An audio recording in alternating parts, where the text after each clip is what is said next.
Hello there, welcome to our channel once again. Hope you are doing fine. I'm back with another tutorial video, and today I'll be showing you how to delete your WhatsApp messages on your WhatsApp. And now without further ado, let's start right into the video.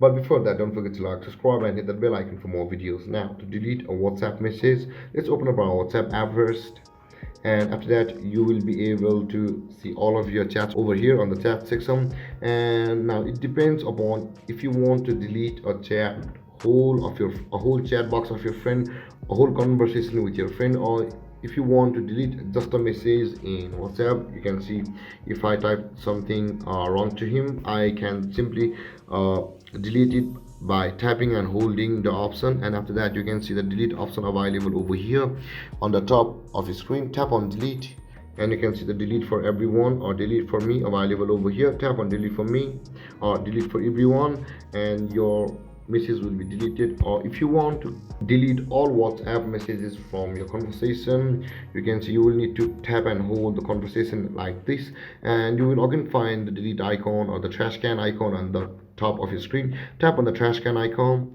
and you can see the delete chat option available over here. And if you want to delete the media received in this chat, tick mark tap on the tick mark and again tap on delete chat, and your WhatsApp messages will be deleted from your WhatsApp. And guys, this is how you delete your WhatsApp messages. And if you have any confusions or questions regarding the topic, don't hesitate to comment in the comment section below, and don't forget to like, subscribe and hit the bell icon for more videos. Thank you for watching guys. Peace.